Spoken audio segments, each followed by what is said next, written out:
I want you to imagine something with me for a moment. Picture yourself at the end of one of those days. You know the kind I'm talking about. The kind where everything that could go wrong did go wrong. Where people disappointed you. Where your plans fell apart. Where you said things you didn't mean, or stayed silent when you should have spoken. Where the world felt heavy on your shoulders and you couldn't shake the feeling that you were drowning in chaos you couldn't control. Now, here you are, finally alone, finally quiet, but your mind won't stop. It's replaying every mistake, every harsh word, every moment of confusion. Your chest feels tight. Your thoughts are racing. And you just want to feel like yourself again. You want to feel clear, calm, like you can breathe. What if I told you that 2,000 years ago, a man who ruled the most powerful empire on earth faced days exactly like yours? Days filled with betrayal, impossible decisions, wars, plagues, and the weight of millions of lives on his shoulders. And every single night, no matter how terrible the day had been, he had a way to reset his mind completely. A simple practice that took just 2 minutes. 2 minutes to wash away the chaos, to find his center again, to remember who he truly was beneath all the noise. His name was Marcus Aurelius, and I'm going to share that exact practice with you today. Not as ancient philosophy locked away in dusty books, but as a living, breathing tool you can use tonight, the moment this video ends, to clear your mind after any messy day. This isn't about pretending everything is fine. It's not about forcing yourself to be positive or stuffing down your feelings. This is about something deeper, something that actually works. And by the time we're done here, you're going to have a reset button you can press whenever life gets overwhelming. So, take a deep breath with me right now. Let your shoulders drop, because what I'm about to show you has changed my life, and I believe with everything in me that it can change yours too. Let me start by telling you why Marcus Aurelius matters to you right now in this moment. This wasn't some philosopher sitting in an ivory tower thinking abstract thoughts about life. This was a man who woke up every day knowing that his decisions would determine whether people lived or died, whether cities would stand or fall, whether justice would prevail or crumble. He was the emperor of Rome at the height of its power, but also during one of its darkest periods. He faced a plague that killed millions. He fought endless wars on the frontier. He dealt with betrayal from his closest advisors. His own family fell apart around him. And every single night, he was still just a human being trying to make sense of it all, just like you, just like me.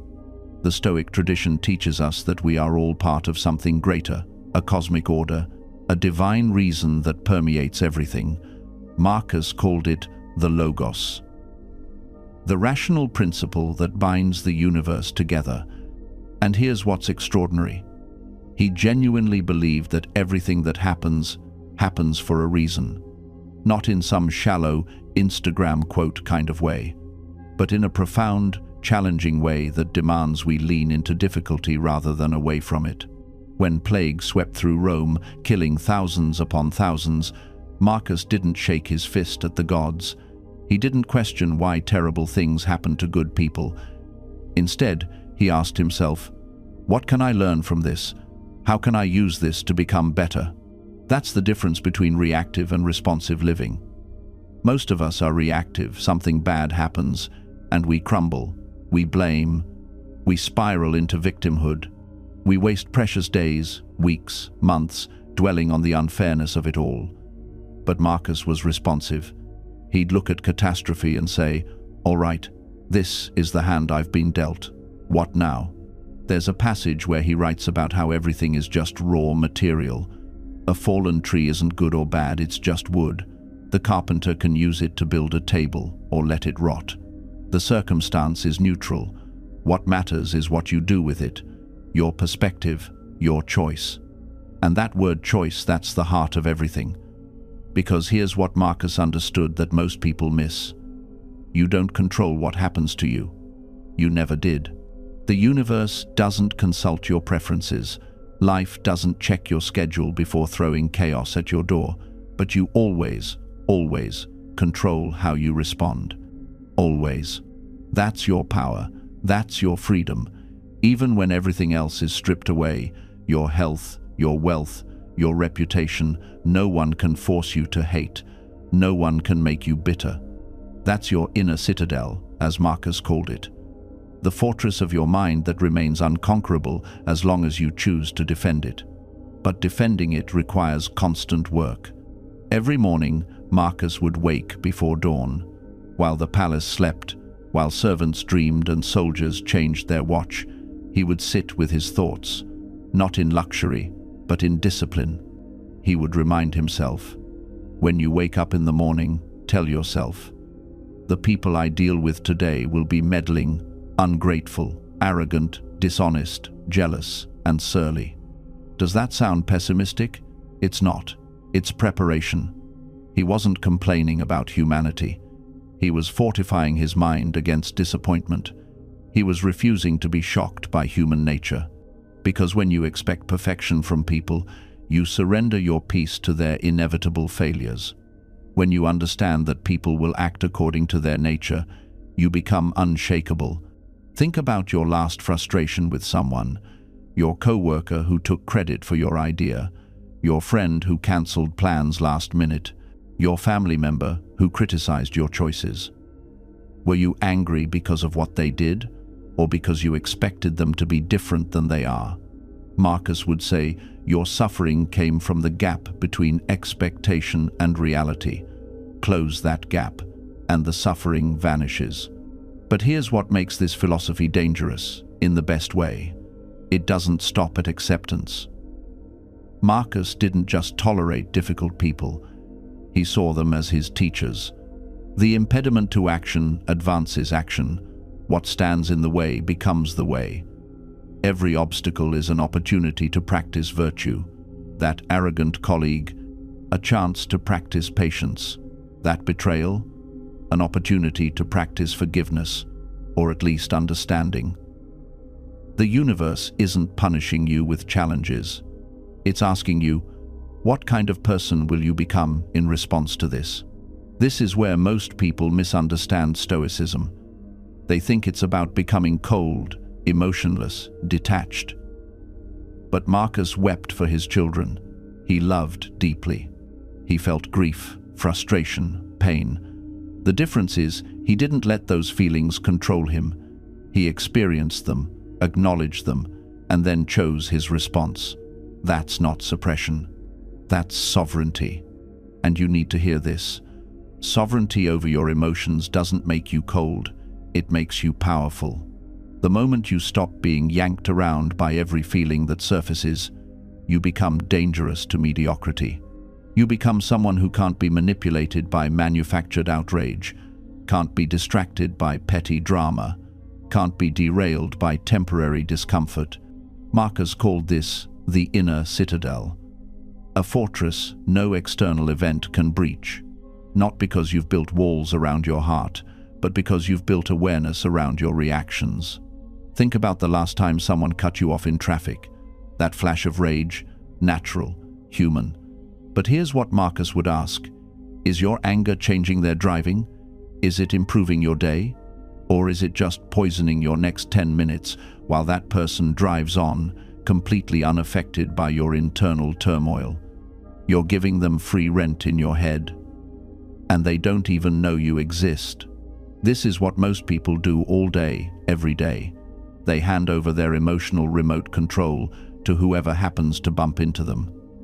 Boss is in a bad mood, their whole day is ruined. Partner makes a thoughtless comment, they're spiraling for hours.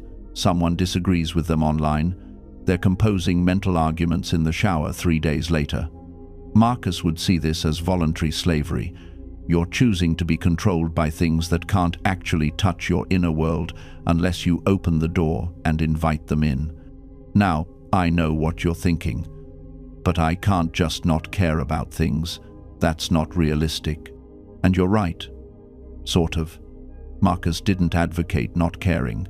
He advocated caring about the right things, in the right proportion.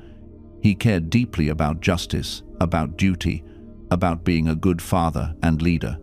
What he didn't care about was whether people liked him, whether he was comfortable, whether life was being fair to him. There's a massive difference between indifference and discernment. Indifference says, nothing matters. Discernment says, this doesn't deserve my energy. And that's what most people never learn. They give their energy to everything, every opinion, every slight, every inconvenience. Someone cuts them off in traffic, and they carry that anger for the next hour. A coworker makes a passive-aggressive comment, and they rehearse comebacks for days. They're at war with reality, exhausting themselves, fighting battles that don't matter. Marcus understood something profound. Your attention is the most valuable resource you possess. Not your time, your attention. Because you can waste time and get nothing. But where you place your attention, that shapes who you become. He wrote, "You have power over your mind, not outside events. Realize this, and you will find strength. Not inspiration, not motivation, strength. The kind that doesn't need external validation to sustain itself. The kind that remains when everything else falls away." Think about the last week of your life. How much of your mental energy went to things you couldn't control? To worrying about outcomes not yet determined? To replaying conversations already finished? To imagining scenarios that will never happen? If you're honest, it's probably most of it. Marcus was running an empire, dealing with plagues, wars, betrayals, real catastrophic problems, and still he found the clarity to write, "Confine yourself to the present, not because the future doesn't matter, but because anxiety about it serves no one. Not because the past is irrelevant, but because ruminating on it changes nothing." He practiced what the Stoics called the discipline of assent, the idea that between what happens to you and how you respond, there's a gap, a space, and in that space lives your power. Most people don't even know that space exists. Something happens, and they react instantly, unconsciously, predictably. Stimulus, response, like machines. But Marcus trained himself to pause in that gap, to ask, is this worth my peace? Is this worth my focus? Does this align with who I'm trying to become? And most of the time, the answer was no. That's when things started to shift. Because when you stop wasting energy on what doesn't matter, suddenly you have so much more for what does. I stopped feeling guilty about skipping events I didn't want to attend. I stopped forcing conversations with people who drained me. I stopped saying yes when everything in me wanted to say no. And the strangest thing happened, people respected me more, not less. Because here's what nobody tells you. Boundaries aren't walls, they're bridges. They show people how to reach you in ways that actually work. When you're clear about your limits, others know where they stand. There's no confusion, no resentment building up in silence, just honest, clean interaction. But I'll be real with you, it wasn't easy at first. Every time I set a boundary, there was this voice in my head saying I was being selfish, that I was letting people down, that I should be able to handle more. That voice, it's a liar. Because choosing yourself isn't selfish, it's survival. It's saying, I matter too. And if that makes someone uncomfortable, that's information. It tells you they were benefiting from your lack of boundaries. They were feeding off your inability to say no. Marcus Aurelius wrote, "You have power over your mind, not outside events. Realize this, and you will find strength." And that's exactly what boundaries are. They're you taking back power over your own life, your own time, your own energy. Think about it like this. Imagine your energy is a bank account. Every yes is a withdrawal. Every obligation, every commitment, every time you let someone cross a line, withdrawal, withdrawal, withdrawal. Eventually, you're overdrawn. You're running on fumes. And when you're empty, you can't help anyone, not even yourself.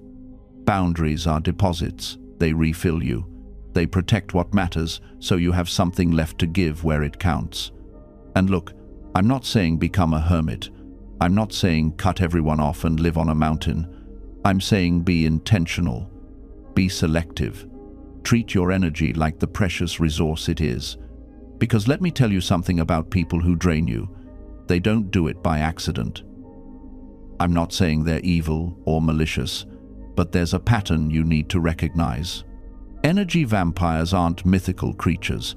They're real, and they come in surprisingly familiar packages. That friend who only calls when they need something?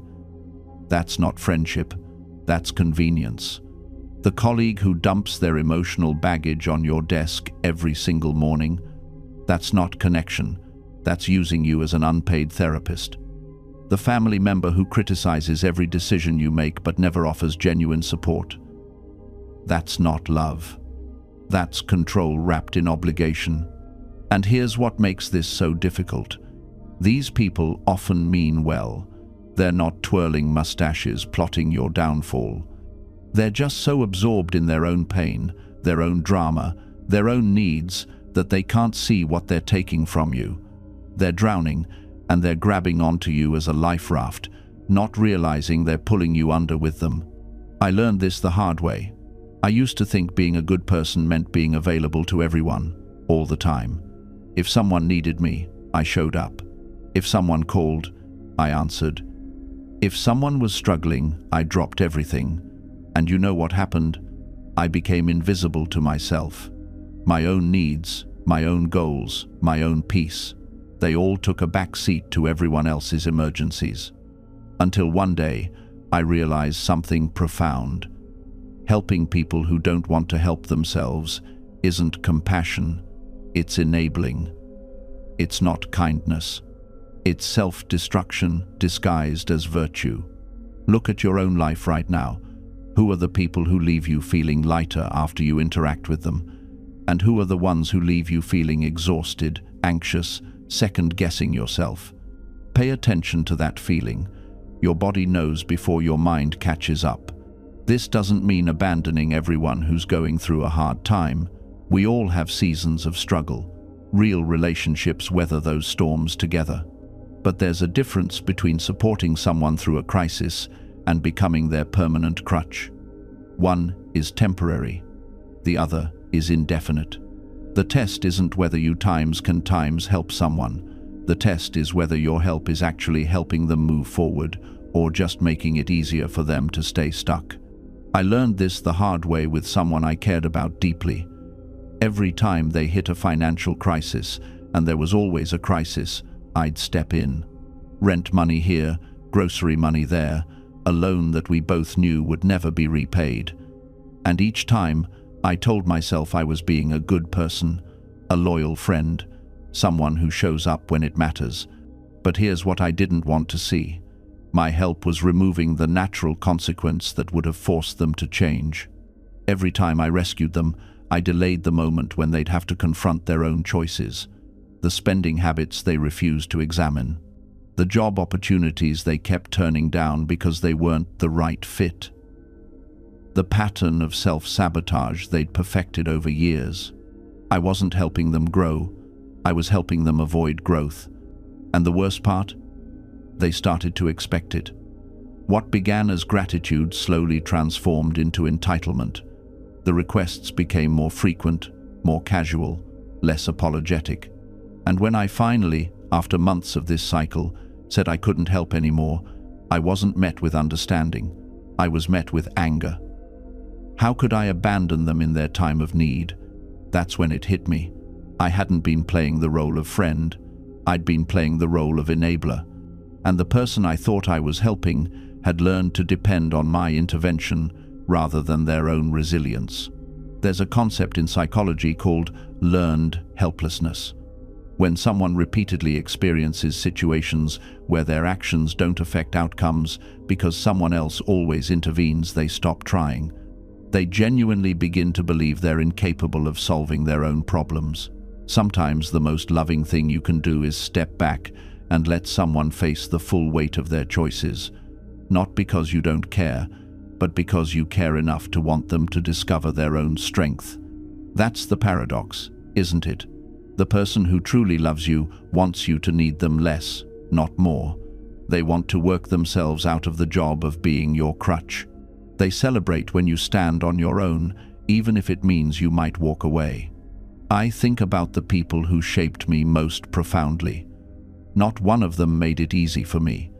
They didn't cushion every blow or rush to solve every problem I faced. What they did was far more valuable. They believed I could handle it. They held space for my struggle without trying to end it prematurely. There was a mentor I had years ago who would listen to my problems with this infuriating calm. I'd pour out my crisis of the week, expecting advice, solutions, a clear path forward. Instead, he'd ask, "What do you think you should do?" At the time, it felt dismissive, like he didn't care enough to help me. Now I understand he was giving me something far more precious than his answers. He was giving me confidence in my own judgment. He was teaching me to trust the wisdom I already carried. Real support isn't about preventing someone from falling. It's about being there when they get back up, reminding them that falling doesn't define them. It's about saying, "That must have hurt. What did you learn? What will you do differently next time?" This doesn't mean we never help. Of course we help. But there's a difference between offering a hand and carrying someone who can walk. There's a difference between providing tools and doing the work for them. The boundary lies in this question: is my help empowering them, or is it replacing their own effort? Am I teaching them to fish, or am I just making sure they never feel hungry? And here's what I've learned about people who consistently refuse to stand on their own. They're terrified. Not of falling. They're terrified of discovering they might actually be capable. Because capability comes with responsibility. If you can do it yourself, you can no longer blame others when things go wrong. Some people prefer the comfort of helplessness because it absolves them. They get to remain the victim, the one who needed more, the one who wasn't given enough. It's a prison, but it's a familiar one. But freedom? Freedom asks everything of you. It asks you to take responsibility, to look at your scars and say, "This happened, and I survived, and now what will I do with the rest of my life?" That question terrifies some people more than any wound ever could. I've watched this play out in the lives of people I've encountered. There was a man I knew who spent years blaming his father for his failures. His father was harsh, critical, absent when it mattered. And yes, that shaped him. But at 40, 50, 60 years old, he was still reciting the same grievances, still anchored to that pain. His father had been dead for a decade, but the man was still letting him dictate the terms of his existence. He was holding on to a corpse and calling it justice. At some point, the people around him stopped sympathizing, not because they didn't care, but because they realized he didn't want to heal. He wanted permission to stay broken. He wanted the world to agree that he was owed something, that his misery was righteous. And maybe it was, but righteous or not, it was still devouring his life. The truth is brutal. The person who wronged you isn't losing sleep. They're not sitting in the dark, racked with guilt, waiting for you to confront them. They've moved on. They might not even remember what they did, and while you rehearse the same arguments, replay the same betrayals, they're living. You're the only one still chained to that moment. Forgiveness doesn't mean you invite them back into your life. It doesn't mean you pretend it didn't happen or that it didn't hurt. Forgiveness means you stop letting them live rent-free in your mind. You evict them. You reclaim the space they've occupied. And here's what no one tells you. Sometimes, the person you need to forgive most is yourself, for staying too long, for believing their lies, for not seeing it sooner, for all the ways you betrayed yourself while trying to hold on to something that was already gone. We punish ourselves in ways no one else ever could. We carry shame like a second skeleton hidden beneath the first. We think if we just suffer enough, we'll somehow earn back our innocence. But it doesn't work that way. I've spent years watching people imprison themselves in cells built from their own guilt. They replay the moment over and over, as if repetition could somehow rewrite history. They create elaborate punishments for themselves, denying joy, sabotaging relationships, rejecting opportunities, all in the name of penance. It's a kind of magical thinking. If I hurt myself enough, the universe will see I've paid my debt. But here's what I learned through decades of examining human nature, both ancient and modern. Punishment without purpose is just cruelty. And when you're both the jailer and the prisoner, it's a sentence with no end date. The Stoics understood something crucial about moral failure. They didn't believe in flagellating yourself endlessly over mistakes. Marcus Aurelius wrote about returning to philosophy not as a schoolboy returns to his tutor, but as someone with diseased eyes returns to the sponge and salve. There's no drama in that image, no performance of suffering, just the practical acknowledgement that you need healing, and you know where to find it. The difference between shame and guilt is this. Guilt says, I did something bad. Shame says, I am bad.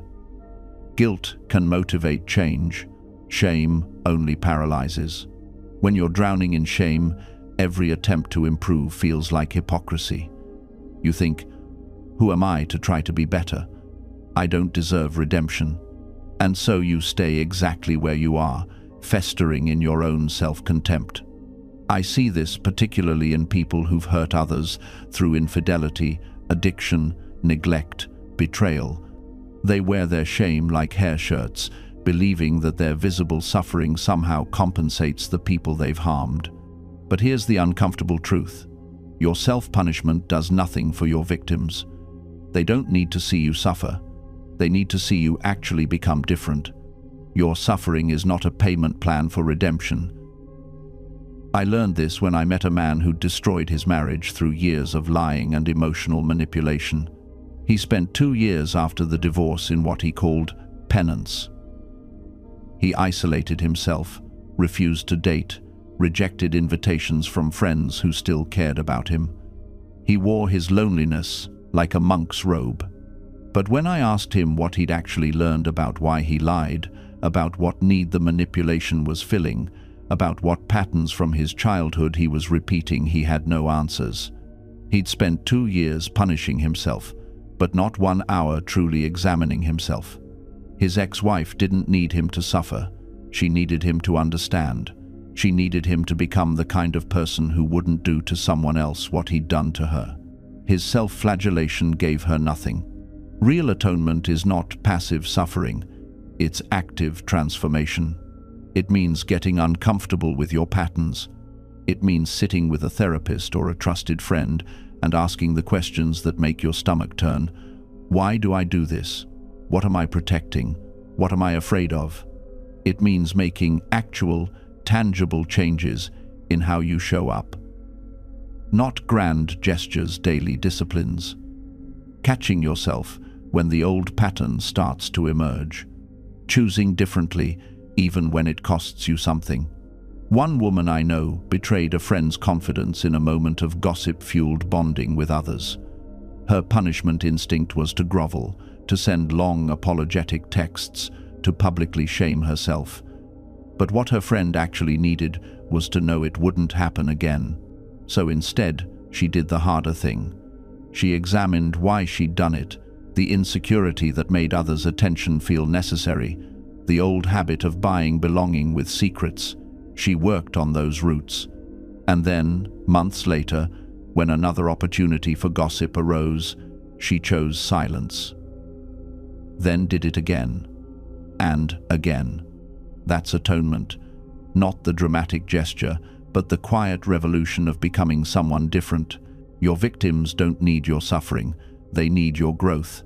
They need to know that what you did to them won't be done to someone else. This is what breaks the cycle. Not your guilt, your transformation. I watched this unfold in the most unexpected place. A man named James had driven drunk and killed a teenager named Michael. 7 years into his sentence, he started corresponding with Michael's mother, Sarah. Not because she reached out, because he did. A simple letter.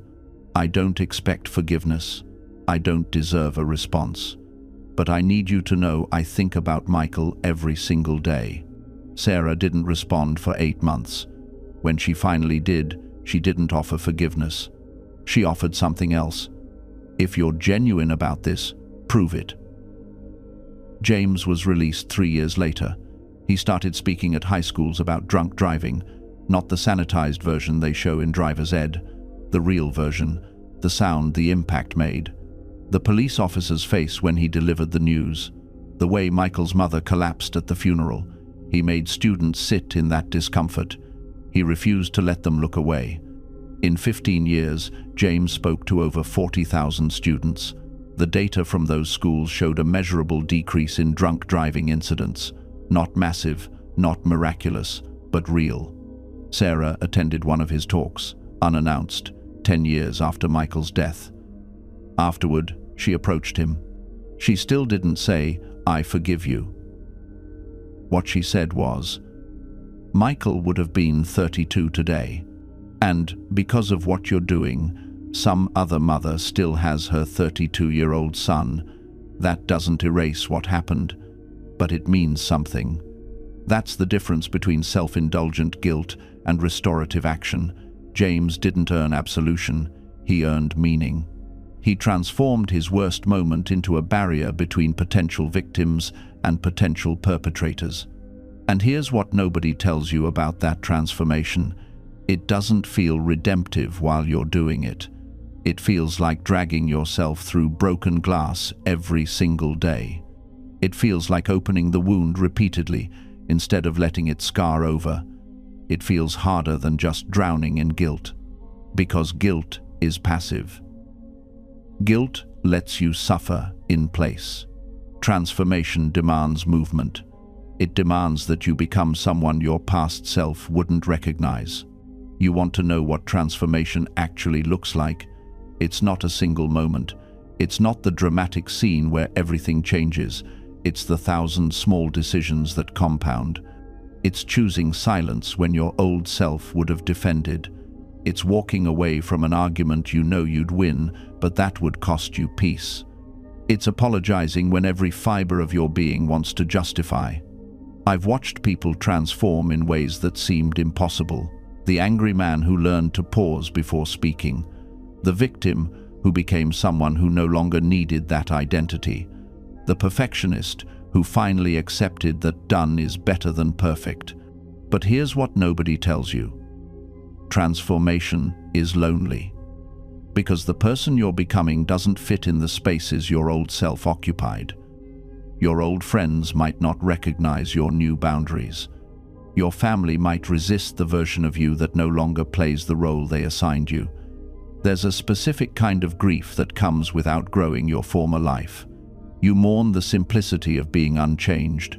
You mourn the comfort of familiar patterns, even the destructive ones.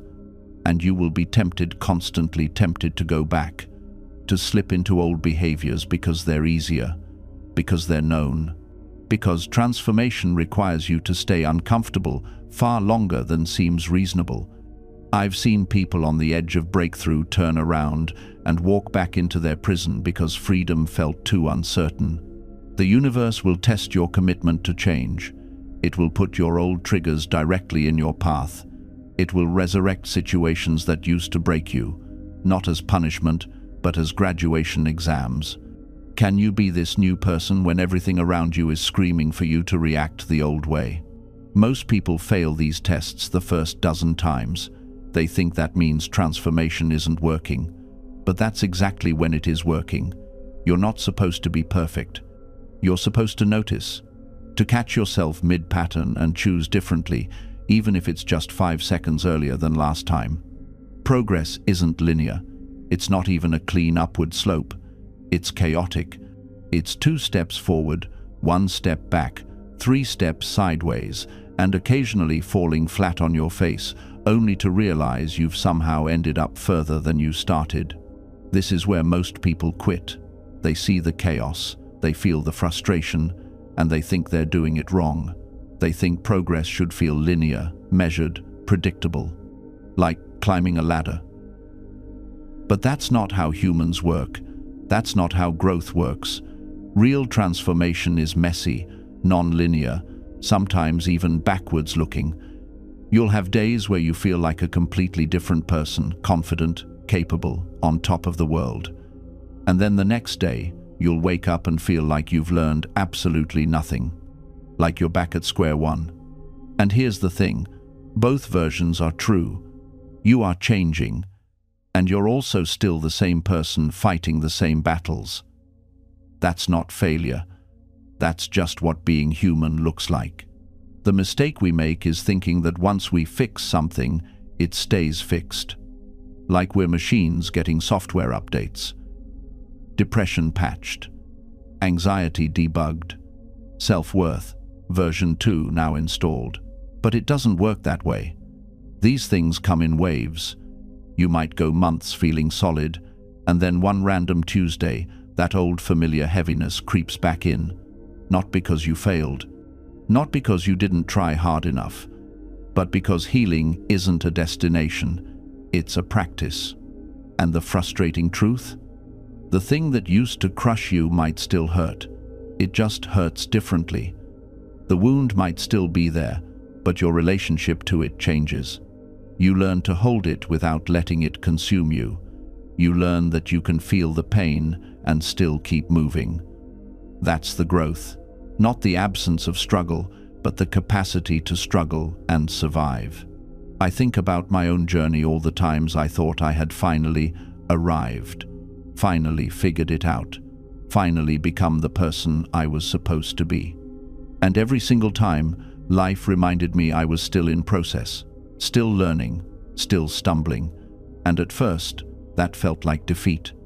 Like I was perpetually falling short of some finish line I could never quite reach. But then I realized, there is no finish line.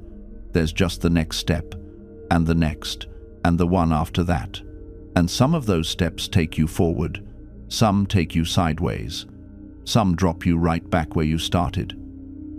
But you're never really back where you started, because now you know the terrain. Now you know what the fall feels like, and more importantly, what getting back up feels like. And that knowledge, that deep, bone-level understanding of your own resilience, that's what we're really building here. Not just habits, not just willpower, but evidence. Evidence that you can fall and rise. Evidence that discipline isn't about perfection, it's about return. The Stoics had a word for this, asterisk, prosoche asterisk. It means attention, continuous attention, not to the goal, not to the finish line, but to this moment right here. Are you acting in alignment with who you want to become, right now, in this breath? Not yesterday, not tomorrow. Because here's what most people don't realize about discipline. It's not built in the big moments, it's built in the tiny ones. The moment you choose water over soda, the moment you open the book instead of the app, the moment you say no when your body is screaming yes. Those moments feel insignificant. They feel like they don't matter. And individually, maybe they don't. But collectively, they're everything. They're the compound interest of character. They're the invisible architecture of the person you're becoming. Marcus used to say, "Don't let your imagination be crushed by life as a whole. You can bear this hour and the next and the next. You can bear this hour." Not the whole diet, not the whole year of training, not the entire mountain. Just this hour, just this choice, just this moment of showing up when everything in you wants to shut down. That's the practice, that's the path. And slowly, almost imperceptibly, something shifts. The resistance doesn't disappear, but it changes texture. It becomes familiar. Like an old opponent you've sparred with 1,000 times. You know its moves. You know when it's bluffing. You know you can outlast it. The morning alarm still sucks. But you've trained yourself to move before you think. The workout still hurts. But you've learned that pain is just information, not instruction. The craving still comes, but you've built enough space between stimulus and response that you can watch it arrive, acknowledge it, and let it pass. You become someone who does hard things, not because you've eliminated difficulty, but because you've changed your relationship with it. This is where most people misunderstand what transformation actually looks like. They think it's a dramatic moment where everything clicks into place, a single realization that changes everything forever. But that's not how humans work. Real change happens in layers. You don't just become disciplined once. You become disciplined on Tuesday morning when you're tired, then again on Friday when you're stressed, then 100 more times in situations you haven't encountered yet. Each repetition isn't redundant, it's proof of concept in a new context. I've watched people set the same boundary with the same person 5 times before it actually held. Not because they were doing it wrong, but because the other person kept testing whether they meant it. And each time they reinforced that boundary, they weren't starting over. They were deepening a groove, making it real. The work you've done doesn't vanish the moment you slip. This is crucial. One reactive text doesn't erase a month of thoughtful responses. One skipped workout doesn't undo the cardiovascular adaptation you've built. One emotional outburst doesn't mean you've lost your capacity for regulation. But here's what does matter: what you do after the slip. Do you use it as evidence that you're fundamentally broken, or do you treat it as data about your current edge of growth? The difference between those two responses determines whether you spiral or whether you stabilize and continue. The person who beats themselves up after a setback is teaching their nervous system that mistakes are catastrophic. They're making it harder to try again. The person who says, "Interesting, I wasn't as resourced as I thought in that situation," is staying in learning mode. They're collecting information about what support they still need. You're not trying to become perfect. You're trying to become someone who recovers faster, someone whose baseline keeps rising even when their bad days occasionally pull them back down. Because here's what I want you to remember when the doubt creeps in. Discipline isn't about perfection, it's about direction. It's about whether you're moving toward the life you want or away from it. And even a crawl in the right direction beats standing still. I've learned to measure progress differently now, not by how flawlessly I execute, but by how quickly I return. Not by the absence of setbacks, but by the shrinking time between falling and standing back up. Some mornings I still hit snooze, some evenings I still scroll when I should be working. Some weeks I backslide into old patterns that I thought I'd left behind. But the difference now is that these moments don't define me anymore. They don't spiral into total collapse. They're just moments, data points, information about what I need to adjust. You know what's interesting? The more disciplined I become, the less I need discipline. The habits I used to force myself through become automatic. The choices I used to agonize over become obvious. The person I used to struggle to be becomes simply who I am. This is what people miss about discipline. They see it as this permanent state of white-knuckle effort, this eternal battle between who you are and who you're trying to become. But that's not the end goal. The end goal is integration. It's when the gap closes between your actual self and your ideal self. When the things you value and the things you do start matching up without constant internal warfare. And yes, you'll still have resistance.